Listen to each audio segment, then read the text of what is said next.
أشهد أن لا إله إلا الله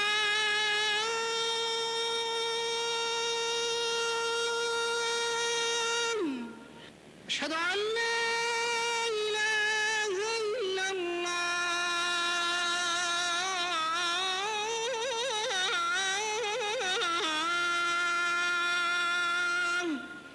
أشهد أن عہد نبوی میں مسجد نبوی۔ مسجد نبوی یہ دوسری مسجد ہے جس کو نبی صلی اللہ علیہ وسلم نے ہجرت کے پہلے سال بنایا، جبکہ رسول کریم صلی اللہ علیہ وسلم قباء جو کہ مدینہ منورہ ہی کا ایک کونا ہے، وہاں مسجد کی تعمیر کرنے کے بعد وہاں سے مدینہ منورہ کے لیے روانہ ہوئے۔ انصار کا ہر فرد آپ کی اونٹنی کے لگام کو پکڑ کر اپنی طرف کھینچ رہا تھا تاکہ آپ کو اپنے گھر میں اتارے اور اپنا مہمان بنائے، اور نبی صلی اللہ علیہ وسلم یہ کہتے جا رہے تھے خلو سبیلہا فإنہا مامورہ، اونٹنی کو اپنے راستے پر چھوڑ دو، اس کو تو اللہ کی طرف سے حکم ملا ہے۔ یہاں تک کہ اونٹنی حضرت ایوب انصاری رضی اللہ عنہ کے گھر تک پہنچی اور وہاں بیٹھ گئی۔ آپ نے فرمایا ھذا المنزل انشاءاللہ، یعنی انشاءاللہ یہی میری منزل ہے۔ مسجد کی جگہ دار ابی ایوب کے سامنے کھجور سکھانے کا یہ کھلیان کی شکل میں بنو نجار کے 2 یتیم بچوں کی جگہ تھی۔ بچوں نے چاہا کہ وہ جگہ نبی صلی اللہ علیہ وسلم کے لیے ہبہ کر دیں، مگر آپ صلی اللہ علیہ وسلم نے خرید کر لینے ہی کو راضی ہوئے، اور سونے کی 10 اشرفیوں کے بدلے جن کو حضرت ابوبکر صدیق رضی اللہ عنہ نے ادا کیا، آپ نے اس زمین کو ان 2 بچوں سے خرید لیا۔ مسجد کا پلان نبی صلی اللہ علیہ وسلم نے بنایا، جس کی لمبائی 35 اور چوڑائی 30 میٹر رکھی، اور قبلہ بیت المقدس کی طرف رکھا۔ مسجد کے 3 دروازے بنائے، ایک جنوب کی طرف سے، دوسرا مغرب کی طرف سے کھلتا جس کا نام باب الرحمہ رکھا، اور مشرق سے ایک دروازہ جس سے نبی صلی اللہ علیہ وسلم داخل ہوتے تھے۔ دروازوں کے دونوں چوکھٹ پتھر کے رکھے گئے، اور نبی صلی اللہ علیہ وسلم خود اپنی چادر میں اینٹ اٹھا اٹھا کر لاتے تھے۔ آپ کو دیکھا تو صحابہ کرام رضوان اللہ علیہم اجمعین نے بھی ایسے ہی کیا۔ مسجد کے آخری حصے میں ایک سایہ دار جگہ بنائی گئی جس کا نام صفہ رکھا، جس میں غریب اور لاچار صحابہ جمع ہوتے اور پڑاؤ کرتے تھے، یہاں تک کہ جب رات ہوتی تو رسول اللہ صلی اللہ علیہ وسلم ان کو اپنے اصحاب کرام کے درمیان تقسیم کر دیتے۔ ہر شخص اپنے ساتھ ایک جماعت کو لے جاتا، رات کا کھانا کھلاتا۔ مسجد کی تعمیر میں ایک مدت لگ گئی، بعض نے کہا کہ 1 مہینہ، بعض نے کہا کہ 7 مہینے، اور بعض کا خیال ہے کہ قریب 1 سال لگ گیا۔ ہجرت پر 16 مہینے گزرنے کے بعد قبلہ کعبہ کی طرف تحویل ہو گیا، صفہ کو جنوب سے ہٹا کر شمال کی طرف لایا گیا۔ مسجد کے آخر میں جو دروازہ تھا اس کو بند کر دیا گیا، باب الرحمہ اپنی جگہ سے ہٹا کر پیچھے کر دیا گیا، اور شمال میں نیا دروازہ کھول دیا گیا جو جنوب کے دروازے کا بدل تھا۔ مسجد کی بناوٹ، اس کی بنیادیں 1.5 میٹر گہری پتھر کی رکھی گئی، اس پر دیواریں کچے اینٹ کی بنائی گئی، دیوار کی چوڑائی تقریباً 1.25 میٹر کی تھی۔ مسجد کے ستون کھجور کے تنوں کے رکھے گئے، اس پر چھت کے لیے کھجور کی ٹہنیاں اور پتے استعمال کیے گئے، بعد میں چل کر ان کو مٹی سے ڈھانکا گیا تاکہ پانی نیچے اترنے نہ پائے۔ چھت کی اونچائی یہ قد آدم تقریباً 2 میٹر تھی، جس کے ستونوں کی لمبان تقریباً 3 میٹر کو پہنچتی تھی۔ ہجرت کا 7واں سال تھا، مسلمانوں کی تعداد بڑھ گئی، مسجد تنگ ہو گئی۔ نبی کریم صلی اللہ علیہ وسلم غزوہ خیبر سے واپس تشریف لائے تو لوگوں نے آپ سے مسجد کے کشادہ کرنے کی درخواست کی۔ آپ نے اس مطالبے کو پورا فرمایا۔ وہ اس طرح کہ مسجد کے بازو میں بعض انصاریوں کی جگہ تھی، اس کو حضرت عثمان رضی اللہ عنہ نے مسجد کے لیے خریدا تو اس جگہ کو مسجد میں داخل کر لیا گیا۔ اس طرح